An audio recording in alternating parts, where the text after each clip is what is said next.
Bonsoir à tous, merci d'être au rendez-vous pour une nouvelle édition sur Monaco Info. Parmi les faits marquants du jour, Monaco assouplit ses mesures sanitaires à compter de lundi. Détail à suivre dans quelques instants. Alors que le Grand Prix de Formule 1 approche, les prestations sur les terrasses et les bateaux ne seront pas autorisées.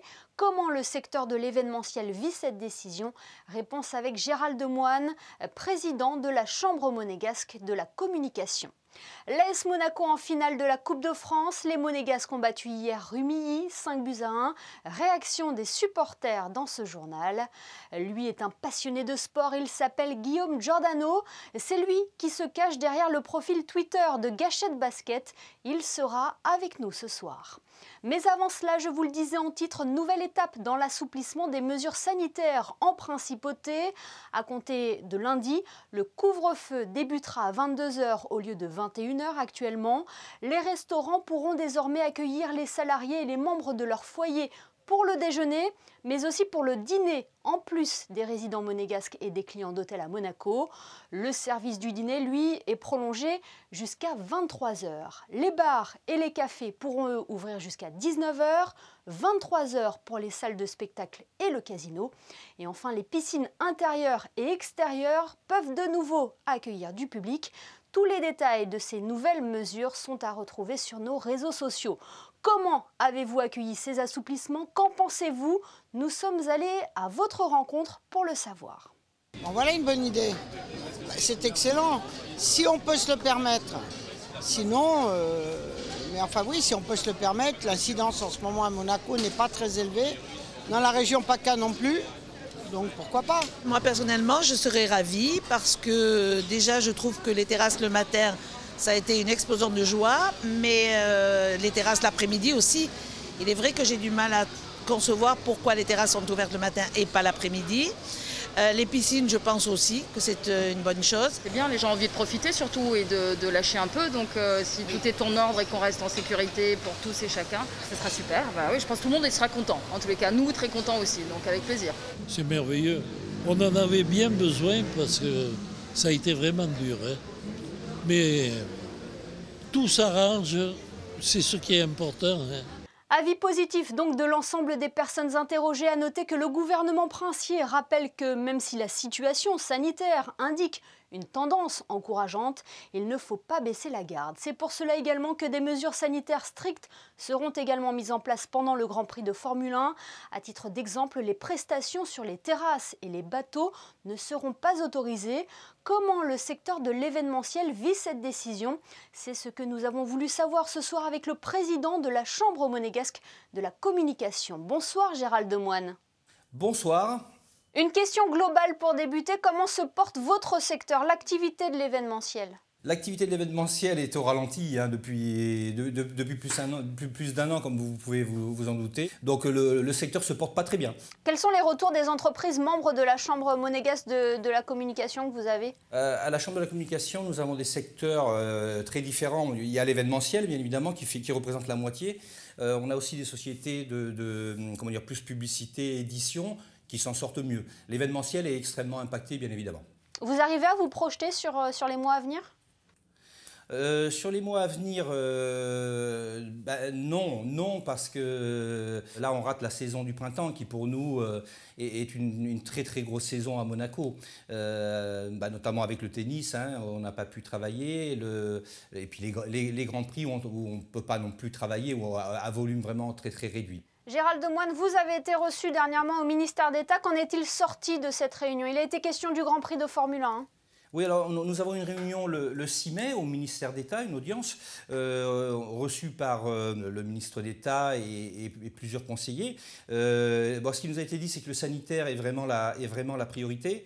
Donc pour cette année, il fallait faire des choix. La jauge des spectateurs pour les Grands Prix est extrêmement réduite. Donc il faut faire des choix que nous comprenons.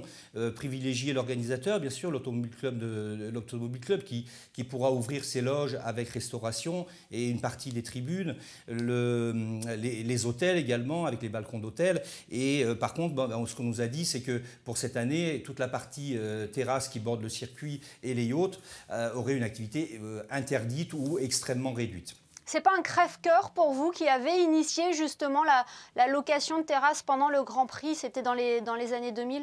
Au-delà d'un crève-cœur, c'est surtout l'annonce de dernière minute, parce que ces derniers temps, on avait entendu que les frontières allaient réouvrir, hein, contrairement au Grand Prix historique et à la Formule E. Donc on s'était dit, bah, c'est bon, on va pouvoir recevoir des clients. Et nos clients également qui attendaient des réponses étaient dans l'espoir de venir. Donc c'est vrai que ces derniers jours, nous avons dû annuler, reporter encore à 2022 ou déplacer les clients. On s'adapte, hein, on s'est adapté, parce que les terrasses, on en parle beaucoup, mais ce n'est pas la seule activité des agences événementielles sur le Grand Prix. Donc cette année, nous avons opté pour transférer nos clients dans les lieux autorisés, et notamment les loges, hein, les loges VIP de l'Automobile Club. On a transféré sur les balcons d'hôtel, hein, sur tous les lieux qui ont un accord avec la DAS pour pouvoir faire le service. Est-ce que vous avez eu l'assurance de pouvoir être accompagné dans ce manque à gagner concernant cette période du Grand Prix ? On a entamé avec le gouvernement la poursuite de certaines aides, et puis surtout l'évolution des dispositifs vers la relance. Non plus des subventions, hein, mais on est en train de travailler sur des dispositifs assez concrets pour pouvoir nous relancer, avoir peut-être des aides de trésorerie pour pouvoir préparer l'été, pour pouvoir préparer nos investissements pour la saison prochaine, et justement ne pas se retrouver en concurrence avec des sociétés qui viennent nous attaquer sur notre marché. Et vous craignez pas que d'autres sociétés extérieures ne vous fassent concurrence ? Je ne sais pas, mais je suppose que d'autres sociétés peut-être moins scrupuleuses viendront organiser des choses pendant le Grand Prix, mais ça c'est le travail de la sûreté publique, c'est eux qui et puis, libre à chacun de faire ce qu'il a envie, hein, voilà, mais nos sociétés effectivement ne respecteront les consignes.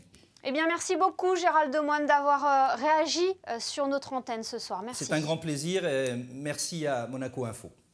L'autre actualité, c'est la qualification de l'AS Monaco en finale de Coupe de France. Hier, les joueurs de Niko Kovac ont battu le Petit Poucet Rumilly en demi, 5-1. Le club de la Principauté va donc jouer la 10e finale de Coupe de France de son histoire. Réaction de supporters au micro de Juliette Rappert. Très content de voir Monaco contre le PSG, surtout en finale. Ça faisait 2 ans, je crois, que ça ne s'était pas passé, en espérant qu'ils vont gagner le PSG. Ça serait une belle victoire. C'est bien qu'on soit contre le Paris Saint-Germain, parce que sur les 2 confrontations qu'on a eues face à eux, les 2 nous a battus. Donc cette année, avec la bonne saison qu'on fait, on a nos chances. Le match d'hier était plutôt bon, un peu facile sur la fin, parce que l'équipe d'en face, ça se voit qu'ils n'avaient pas de rythme et qu'ils étaient fatigués en fin de match, d'où les occasions qu'on a eues, puis avec les joueurs frais qui sont rentrés en cours de match. Et le prochain, j'espère que ça va bien se passer. Et l'AS Monaco affrontera en finale de Coupe de France le Paris Saint-Germain mercredi au Stade de France. Notre prochain invité est un amateur de football, mais il est aussi un passionné de basket. Supporter de la Roca Team, Guillaume Giordano vit la saison des Monégasques loin des parquets. Derrière ce nom se cache un profil Twitter que vous suivez peut-être, la Gâchette Basket. Il a accepté de répondre à nos questions ce soir. Bonsoir Guillaume Giordano. Bonsoir. Tout d'abord, comment vous vivez cette saison loin de la salle Gaston Médecin ? C'est extrêmement difficile, c'est compliqué parce qu'on a vu des super rencontres qu'on a vu un peu depuis le canapé. Et la demi-finale d'Eurocup, le quart de finale, la Belle, tous ces matchs-là, même la finale, c'est des émotions qu'on a vécues un peu par procuration sur le canapé. Et c'est un petit peu dommage d'avoir autant de belles choses et d'être si loin. Oui, puis on peut l'avouer, hein, c'est une saison exceptionnelle pour la Roca Team. Ah, on est, pour moi, vu comme la saison était partie et les difficultés qu'on a eues au mois de juin l'année dernière, on est dans un miracle, on va dire, permanent. Depuis le début, on gagne des matchs, on a gagné un titre qu'on n'était pas censé gagner avec les équipes, l'équipe comment elle a été faite et les grosses équipes qu'il y avait en face. C'est un peu un miracle et c'est ça qui est assez génial de pouvoir vivre ce genre d'émotion. Alors Guillaume, vous êtes plus connu sous le nom de la Gâchette Basket sur Twitter. D'où vous est venue l'idée de créer ce compte ? Parce que je suis fan de basket, parce que j'adore suivre les matchs, j'adore partager un peu tout ça, parce qu'il y avait aussi un petit vide là-dessus, il n'y avait pas grand-chose. Le club fait aussi des retransmissions de matchs en live, mais ça reste, on va dire, une communication du club. Moi, je voulais un peu partager ma passion, un peu faire vivre ça, que ce soit les matchs, que ce soit en dehors. Et puis ça a quand même pas mal accroché et je continue à diffuser ma passion du basket et de la Roca Team sur les réseaux avec ce biais-là. Oui, vous faites ça avec beaucoup d'humour. Hein. C'est le but aussi, c'est pouvoir montrer qu'on peut faire ça en s'amusant parce que c'est du basket, c'est du sport, ça reste un jeu. Et ça permet de vivre le résultat sportif autrement aussi. Ça permet de vivre le match différemment un petit peu parce que je suis en train de penser au tweet que je vais faire quand il se passe une belle action. Je suis non-stop du début à la fin du match concentré dessus. J'ai pas le temps de me reposer et d'aller, on va dire, chercher une boisson dans le frigo parce qu'il y a toujours quelque chose à faire et ça c'est plutôt chouette. Ça a compensé aussi ce manque de la salle? C'est différent, ça permet, c'est vrai qu'on a plus de temps de faire ça quand avec la saison qu'on vit, pouvoir rester tout le temps à la maison c'est plus pratique. J'ai l'iPad qui est posé sur le canapé, c'est un peu plus pratique pour pouvoir tweeter comme ça. À la salle c'est un peu plus compliqué mais ça remplacera jamais les émotions d'être au contact des joueurs au bord du terrain. Bien évidemment. Demain la Roca Team affronte pour la première fois de la saison l'Asvel. Vous avez un pronostic, c'est là que se jouera le titre de champion de France selon vous? Malheureusement, j'en ai strictement aucune idée parce qu'on ne sait pas encore à quelle sauce on va être mangé en fin de saison, si tous les matchs vont pouvoir être joués, si on va avoir des playoffs, si ça va se jouer sur du ranking. Donc moi je suis d'avis de gagner tous les matchs pour pouvoir garder toutes nos chances d'être champion.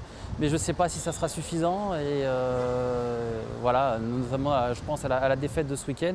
Je n'arrive pas à savoir si c'est une défaite ennuyeuse ou pas, si ça se joue au classement, si ça se joue en play-off, c'est compliqué, on n'a pas de visibilité et c'est un peu dommage.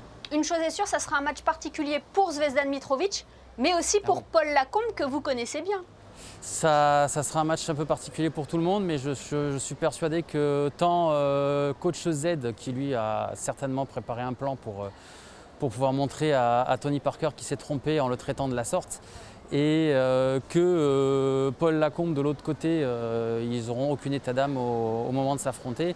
Et je pense que ça va être une rencontre de très haut niveau parce que ça reste une équipe d'Euroleague et nous on est champion d'Europe, donc ça va être du haut niveau. C'est ça aussi le petit plus de la Roca Team, de pouvoir être proche des joueurs. Là, on parle de Paul Lacombe qui est un ancien de la Roca Team, mais vous avez d'autres liens aussi avec les joueurs actuels. Oui, on a, disons que l'avantage c'est qu'avec les réseaux sociaux, on arrive à être en contact pas mal avec les joueurs. On a eu pas mal de contacts cet été avec Will Yeguete par exemple, qui lui a fait énormément de belles choses sur la principauté pendant le confinement et tout ça. Donc oui, ça aide. C'est vrai que le confinement avec les réseaux sociaux, on a pu pouvoir échanger un petit peu avec eux, c'était très sympa. On a gardé un petit peu ce lien et puis voilà, je sais qu'il y a des supporters qui échangent avec les joueurs. Et c'est ça aussi la magie des réseaux sociaux, c'est pouvoir faire partager sa passion et pouvoir la partager directement avec les joueurs et ça c'est cool. Eh bien merci beaucoup Guillaume Giordano d'avoir été avec nous ce soir. Merci à vous. Et nous reviendrons demain sur ce choc entre la Roca Team et l'Asvel. On rejoint Frédéric Elion pour le reste de l'actualité. Bonsoir Frédéric. On commence par le lancement de l'appel à candidature concernant les commerces du Larvoto. Bonsoir Émilie, vous le savez certainement, le complexe balnéaire du Larvoto est en cours de rénovation. Les espaces publics seront élargis pour atteindre près de 15 000 m². Les surfaces commerciales seront agrandies. Je vous propose d'écouter Elodie Keng, l'administrateur des domaines, à ce sujet. Le complexe balnéaire du Larvoto était donc en travaux et il va réouvrir à partir du 1er juillet. Donc les équipements publics, mais également les commerçants historiques que nous connaissons tous, pour certains depuis notre enfance. Donc les 4 plagistes, la Rose des Vents, le Neptune, la Note Bleue et le Miami. Ensuite, il y a les commerces, le Glacier Mulot, la Licorne et le Palais du Maillot. Pour les jeunes enfants et moins jeunes, l'école bleue va également réouvrir. Donc on va dire que nous allons retrouver nos repères, même si la plage, vous allez voir, elle va être extrêmement embellie par rapport à ce qu'on connaît. Nous allons pouvoir doubler les surfaces de commerce et proposer une offre complémentaire à ce qu'il y avait précédemment. Il y a 4 locaux destinés à des activités diverses. Nous n'avons pas voulu trop cibler, mais l'idée c'est d'animer la plage en ayant une offre assez large, variée. Et ensuite il y a 3 autres locaux, 2 duplex et un grand local, qui sont destinés à la restauration, activités de bouche diverses, cafés, restaurants, glaciers, etc. L'idée c'est d'en faire vraiment une zone commerciale à l'année, avec l'ensemble des commerces ouverts. Ça fait partie d'ailleurs de la charte qui sera imposée aux commerçants. Et pour les personnes intéressées, il vous suffit de consulter le journal de Monaco, où y figure un appel à candidature publié dès aujourd'hui. Un autre le sera vendredi prochain. Vous pouvez également vous rendre sur le site internet du gouvernement princier, à l'adresse qui s'affiche en bas de votre écran. Vous y trouverez le dossier à remplir, les conditions locatives, ainsi que les plans des surfaces commerciales qui seront livrés bruts de décoffrage à cette adresse. On passe aux résultats de la dernière enquête client de la SNCF avec de très bons résultats pour la principauté. Effectivement, Amélie, la gare de Monaco truste les podiums à l'occasion de la dernière enquête de satisfaction opérée en mars par la SNCF auprès de ses usagers. Elle maintient sa première place au classement régional parmi 24 gares de la région sud et se classe à la 2e place au niveau national sur 125 gares de l'Hexagone. Cette enquête de satisfaction prend en compte les avis des usagers sur plusieurs critères: le bien-être en gare, l'orientation et les déplacements des voyageurs, le confort d'attente et les services à disposition. Et on termine par cette information pratique concernant le marché de la Condamine la semaine prochaine. À l'occasion du Grand Prix de Formule 1 de Monaco, les maraîchers seront transférés sur le haut de la rue des Açores, et ce tous les matins du jeudi 20 mai au dimanche 23 inclus. C'est noté. Merci Frédéric. On vous retrouve tout à l'heure pour les prévisions météo. Le service d'autopartage en principauté s'élargit avec une toute nouvelle flotte électrique. La raison, la complexité topographique de Monaco et surtout, bien évidemment, la réduction d'émissions de gaz à effet de serre. Le reportage de Vanessa Dessy sur des images d'Olivier Bonello. C'est une pratique en plein essor qui fait évoluer les habitudes des automobilistes, mais également qui représente un nouveau challenge en principauté. L'autopartage présente un double avantage. L'enjeu, il est de décarboner le transport. Le transport à Monaco, c'est à peu près 30% des émissions de CO2. Et puis c'est aussi un enjeu de donner des services de transport simples d'accès. On part du constat que la plupart des véhicules personnels sont sous-utilisés. Et en fait, on va venir mettre les véhicules à disposition du plus grand nombre pour mutualiser leur utilisation, notamment à travers des applications mobiles qui vont permettre une utilisation très simple et complètement digitale.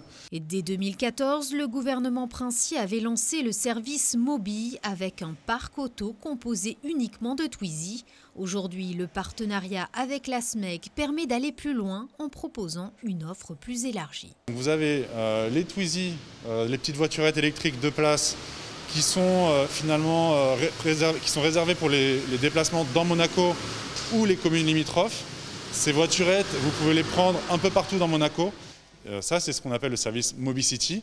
Et puis, vous avez le service Mobility, qui est le service qui a été lancé mercredi dernier. Et là, en fait, les véhicules sont rattachés à leur station dans 9 parkings publics qui sont répartis dans toute la principauté. Et avec ces véhicules électriques, vous pouvez en fait aller en Italie, vous pouvez aller dans toute la région PACA, et vous pouvez les prendre pour des durées assez élevées, de un week-end à la semaine, si vous en avez besoin. Plusieurs services complémentaires sont sur le point de voir le jour, comme par exemple l'application e-Vizen, qui permettra une recharge facilitée en itinérance. Il est l'heure de jeter un coup d'œil à vos prévisions météo. À quoi peut-on s'attendre pour le début du week-end, Frédéric ? Retour du soleil le matin, Émilie, puis l'après-midi. Le temps sera variable, avec une alternance d'éclaircies et de passages nuageux. Le vent soufflera assez fort en deuxième partie de journée, avec des rafales pouvant atteindre les 65 km/h. Côté température, il fera 12 degrés le matin et 19 l'après-midi. Le soleil se lèvera à 6h03 pour se coucher à 20h49. Samedi 15 mai, nous fêterons les Denises. Merci Frédéric et merci à vous de nous être fidèles chaque soir. Je vous rappelle le principal titre de ce journal, l'assouplissement des mesures sanitaires en principauté. Parmi les décisions qui entreront en vigueur lundi, le couvre-feu À 22h, les restaurants ouverts désormais aux salariés et aux membres de leur foyer pour le dîner. Et la réouverture des piscines. Illustration avec les photos de Michael Alési, Stéphane Nana et Manuel Vitali. À demain samedi pour une nouvelle édition sur Monaco Info. Bonne soirée à tous.